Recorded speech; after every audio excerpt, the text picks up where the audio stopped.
Fala, investidor! Tudo bom com você? E quem fala é o Daniel Alvarenga, o investidor raiz. E hoje nós vamos para mais um vídeo direto ao ponto, onde eu vou falar sobre as ações da Petrobras. Então, se você quer saber mais sobre essa empresa, vem comigo no vídeo até o final e já chega logo deixando a likezeira e se inscrevendo aí no canal para poder dar uma força aqui para o investidor raiz. Vou deixar na descrição desse vídeo um link para você ter acesso ao meu curso gratuito, onde eu te ensino a forma mais fácil e segura para você iniciar seus investimentos na Bolsa de Valores. Então agora, sem mais delongas, vamos para a análise da Petro aqui na tela do meu computador. Bom, comecei esse vídeo aqui já comentando, né, sobre a política de preço, né, nova política, mudou, a gente já sabe disso, né, você que está assistindo já deve estar sabendo disso, né, não poderia deixar de comentar sobre isso aqui nesse vídeo. E o que a diretoria, né, o Jean Paul Prats, o que ele disse aí sobre isso, né, qual foi a justificativa? E o que pode acontecer com essa nova política de preço? Qual que é a minha visão sobre essa situação? Bom, segundo o diretor da empresa, eles informaram, né, que grande parte dos custos da empresa e das vendas é do mercado interno. E realmente as vendas, a maior parte das vendas, em torno de 70% aproximadamente, vem do mercado interno. Então eles estão informando que não faz sentido eles ficarem baseando ali no dólar, sendo que eles vendem muito aqui para dentro e tem boa parte dos custos em reais. E aí o presidente informou também que o principal objetivo é diminuir a volatilidade. Por quê? Porque da forma que estava lá antes, né, se oscilou ali, cotação do dólar, barril de petróleo, na hora já impactava ali. Então tinha mudança ali no preço dos combustíveis muito rapidamente, tanto para cima quanto para baixo. Então o objetivo principal, segundo ele, é diminuir essa volatilidade na precificação dos combustíveis. E aí, basicamente, pelo que eles explicaram, vai depender também da região que eles estão ali vendendo, né? Lembrando que eles vendem ali para distribuidora, né? Então vai depender da região e do custo que eles têm para produzir, para poder anunciar qual vai ser o preço de venda dos combustíveis. Vale ressaltar que aproximadamente 45% da receita total da Petrobras vem de diesel e gasolina aqui no mercado interno. Então, essas duas principais receitas, elas de fato vão ser impactadas por essa medida. Daniel, você acha que vai ficar horrível? Bom, não dá para saber ainda. Uma declaração que eu achei interessante do presidente, né, o Jean Paul Prats, foi que eles não vão deixar de olhar para o cenário internacional. Ou seja, eles estão abrasileirando aqui nessa política, mas eles não vão deixar de olhar lá para fora. E qual que é o ponto de atenção aqui também? Às vezes é querer vender abaixo do custo de produção. Isso aí já aconteceu lá com a Eletrobras, de vender energia, Dilma deu uma canetada, que a Eletrobras estava vendendo energia abaixo do custo de produção. Então, pelo menos essa parte boa, que isso não vai acontecer. E eles disseram também que como a Petrobras realmente tem ótimos ativos, isso aí é verdade, a Petrobras tem os melhores ativos aqui do Brasil, falando de petróleo e refino, que ela vai poder aproveitar disso para poder ser mais competitiva no mercado interno. E informou que às vezes perdia venda porque simplesmente o concorrente vendia mais barato em algumas situações. Então a gente tem que ver como vai ficar, não tem como eu falar, isso aqui vai ser bom, isso aqui vai ser ruim, vai ser horrível. Confesso que foi menos ruim do que eu imaginei que poderia ser, tá? Eu estava um pouco mais pessimista em relação a isso, mas vamos ver aí os próximos resultados da empresa para a gente de fato entender, né? Ver que na prática como que vai ficar essa situação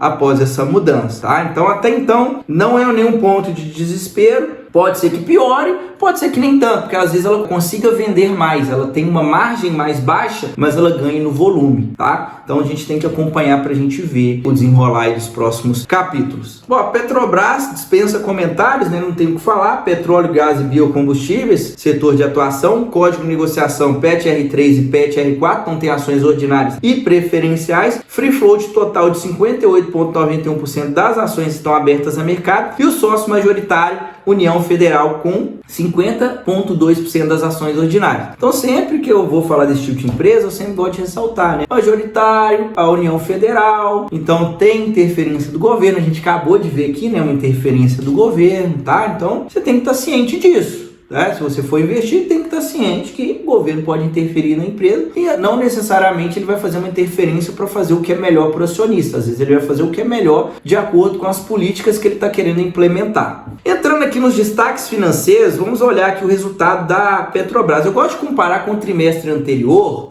porque na maioria dos casos a gente compara com o mesmo período do ano passado, então, ou seja, primeiro 23 contra primeiro 22. Mas eu gosto de comparar com o trimestre anterior porque geralmente não tem tanta variação na cotação do barril de petróleo nem no dólar, tá? Então vale ressaltar que teve essa mudança, mas a gente ainda olha ali pela questão do barril de petróleo e o dólar, mesmo que não impacte tão diretamente daqui para frente os resultados, tá? Então a gente consegue ver que a receita diminuiu, né? A receita caiu consideravelmente, a receita caiu aqui 12,3%. Quando a gente olha para o EBITDA ajustado recorrente, ele caiu quase nada, isso é de 75 bilhões e meio para 74,5, uma queda de 1,3%.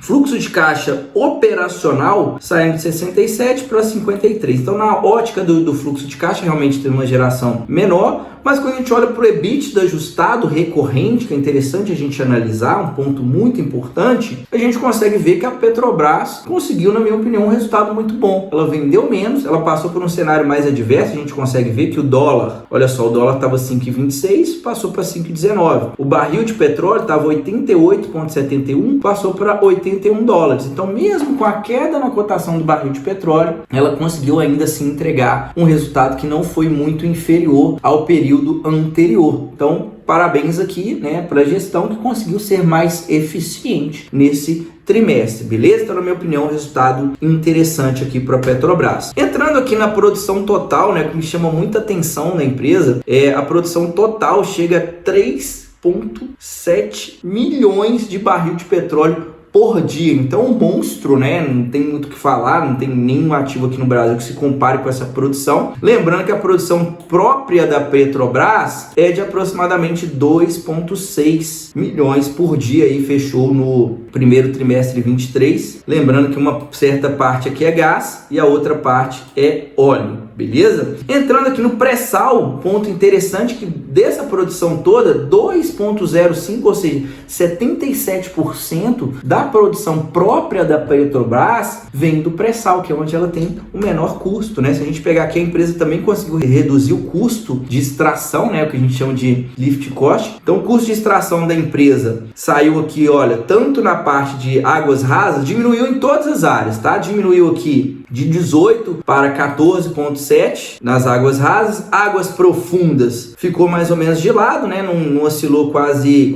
nada, saindo de 11,9 para 11,4, então é uma redução. E quando a gente pega no pré-sal, né, saiu de 3,9 dólares ali por barril para 3,7. Então o custo que ela tem para extrair petróleo no pré-sal é ridiculamente baixo, tá? E vale ressaltar que o grosso vem aqui do pré-sal. Então isso aqui é uma vantagem competitiva para a empresa muito boa. Aqui eles abrem também os demais custos, né? O custo total do petróleo produzido. Aqui a gente está falando do petróleo, tá? Não estou falando de gasolina, não estou falando de diesel, nem nada disso. Falando aqui de petróleo. E aqui, é claro, tem uns outros custos, né? Tem a depreciação e amortização do maquinário lá da empresa. Tem a questão da participação governamental, né? Então o custo total aqui, de toda forma, caiu 11%, saindo de 38 dólares por barril para 34 dólares. Muito boa aqui, uma redução de 11%. Continuando aqui a análise, agora eu vou entrar aqui nos principais indicadores da Petrobras. Sempre digo aqui em todos os meus vídeos que não existe uma regra fixa com base em nenhum indicador, mas eu sempre passo um parâmetro e eu também sempre trago os indicadores mais adequados para aquela empresa que eu estou analisando. Só que antes de entrar nesses indicadores, eu tenho um recado importante para você que quer construir uma carteira para você viver de renda. Se você quer se aposentar, está vivendo de dividendos em um período de aproximadamente 10 anos, eu vou te convidar para o meu programa de consultoria. Dentro desse programa, eu definitivamente vou pegar na sua mão e te ajudar a acelerar seus resultados. Eu vou fazer uma análise da sua carteira de investimentos e vou te entregar uma nova carteira totalmente personalizada. Você ainda não investe, está começando, não tem problema, te entrega uma carteira do absoluto zero para você já iniciar da maneira correta. Então, se você tem interesse, é só você clicar no primeiro link que vai estar na descrição desse vídeo e entrar em contato comigo via WhatsApp para mais informações. Beleza? Então vamos continuar aqui. Cotação do dia 12 de 5 de 2023, ela estava R$ 26,25. Valor de mercado aproximadamente 342 bilhões. Então é um monstro, né? Ela provavelmente é a maior empresa da nossa bolsa hoje, tá? A Petrobras é um monstro aqui, falando aqui na nossa bolsa de valores. Dívida líquida sobre EBITDA de 0,6 vezes, então tá com baixo endividamento, dívida equilibrada. Esse indicador, quando ele começa a passar ali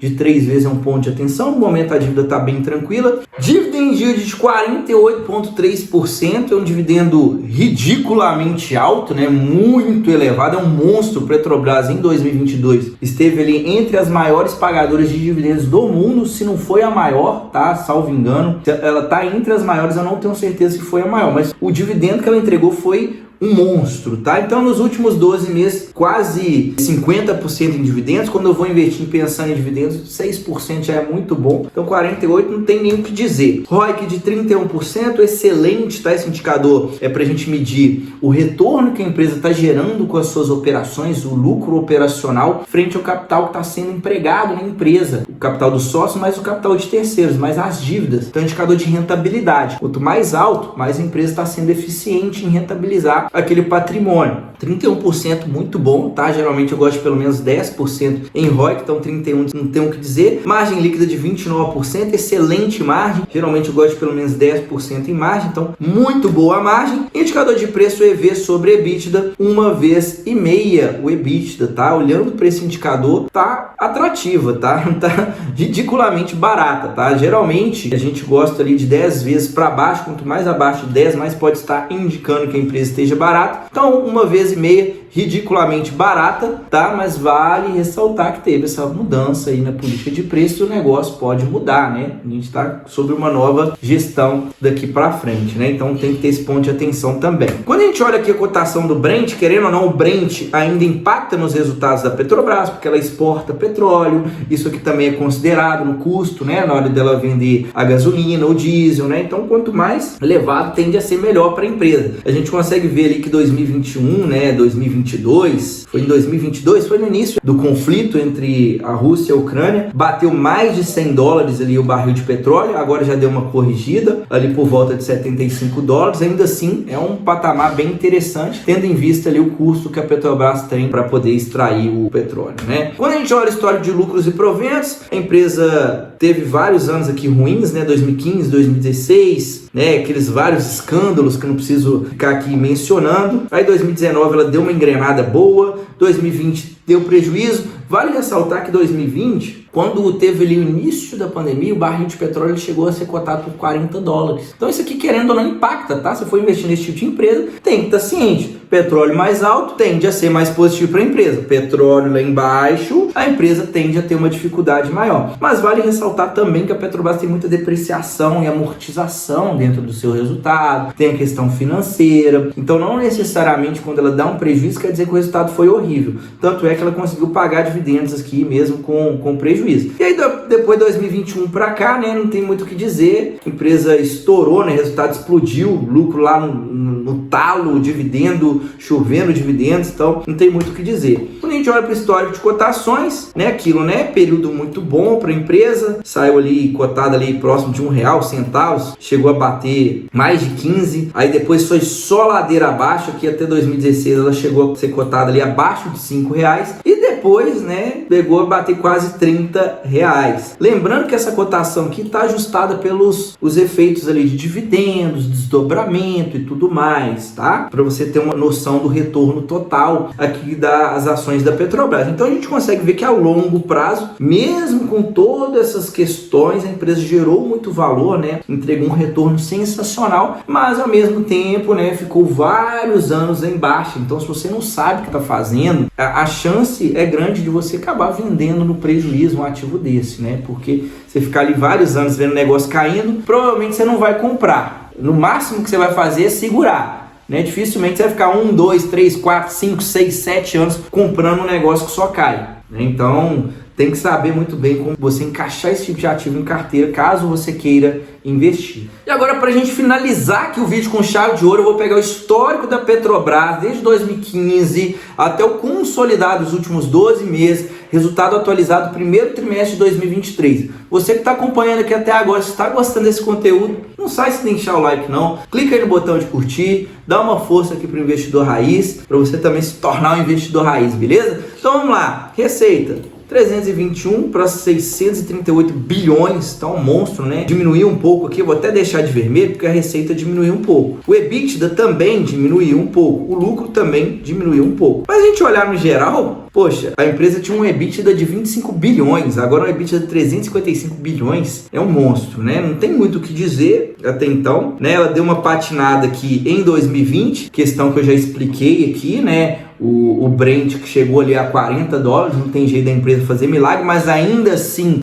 mesmo com aquele período de turbulência, ela ainda gerou 107, quase 108 bilhões em EBITDA. A gente consegue ver que ela trabalha com margens altas, né? A margem varia um pouco, isso aqui é um ponto de atenção, mas geralmente ali, olha, mais de 40%, né? A piorzinha, quando ela estava ruim, ela tinha 28% de margem EBITDA, né? Então, a empresa tem margens elevadas, margem líquida também tem uma boa margem líquida, né? 24%, quase 30%, ela está ganhando margem. Endividamento que já foi 15 vezes, 3 vezes e meia, diminuiu para 0,6, então a empresa conseguiu equilibrar a dívida. A gente consegue ver que a empresa tinha uma dívida bruta de 493 bilhões, passou para 271 bilhões, menor endividamento aqui nos últimos anos, tá? Então a empresa conseguiu reduzir consideravelmente sua alavancagem. Fluxo de caixa operacional, o que está acontecendo aqui, Daniel? Olha, saiu de 86 bilhões para os últimos 12 meses, 256 bilhões, então um monstro, né? Um monstro de geração de caixa. Ela vem fazendo seus investimentos aqui em CAPEX, né? Mais ou menos ali 50 bilhões ao ano. Tirando mesmo os investimentos em CAPEX, ela estava gerando de fluxo de caixa livre aqui, nos últimos anos, mais de 100 bilhões em fluxo de caixa livre. Lembrando que a empresa estava valendo ali, mais ou menos hoje, eu mostrei que o valor de mercado, por volta de 300 bilhões alguma coisa.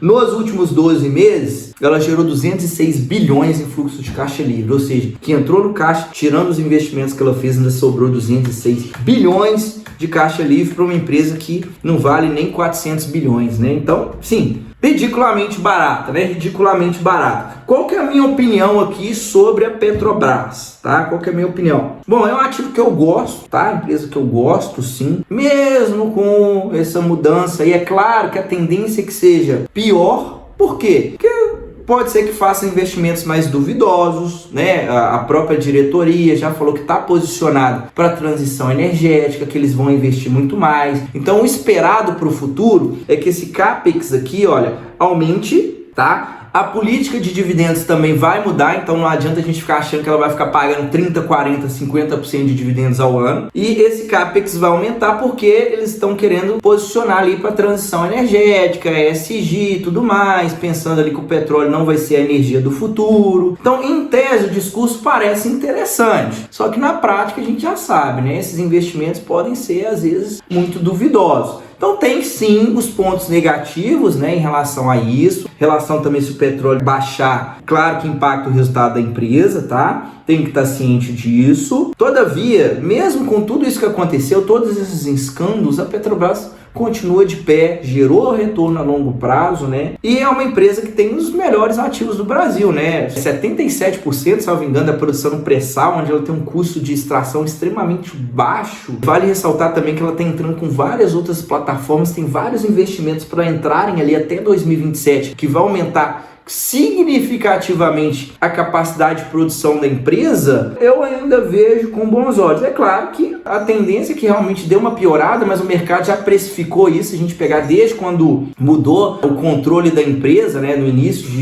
2023 para cá, com certeza as cotações já caíram bem, eu não sei que de cor, mas teve uma queda sim relevante, o mercado já precificou isso. Quando a gente vai investir, a gente tem que sempre tomar cuidado para não ficar muito otimista nem muito pessimista. Então, às vezes, se o resultado piora, mas a cotação cai muito mais, pode ser uma oportunidade. O preço é um fator que você sempre tem que analisar na hora que você comprar uma ação. Beleza, a empresa está com resultado inferior? Tá. mas caiu tanto e a cotação caiu muito mais. Beleza, ela ainda está gerando caixa, está dando lucro, tem a capacidade de estar pagando bons dividendos, mesmo com a mudança na política de preço. Então ainda assim pode ser um bom investimento, tá? Mas vale ressaltar que eu já mostrei, pode ficar vários anos em baixa, interferência do governo. Então, de fato, é um ativo que você tem que ter estômago para investir. Se você for investir, vai com calma, tem estômago, mas é um ativo que eu gosto, tá? Por incrível que pareça, eu gosto, com as determinadas ressalvas aqui que eu acabei de mencionar. Minha opinião é essa. Se você gostou da análise, compartilha com quem você acredita que tem interesse nesse conteúdo e deixa aqui para mim nos comentários se ainda tem alguma outra informação que você gostaria de saber sobre a Petrobras. A gente se vê no próximo vídeo. Até a próxima. Tchau, tchau.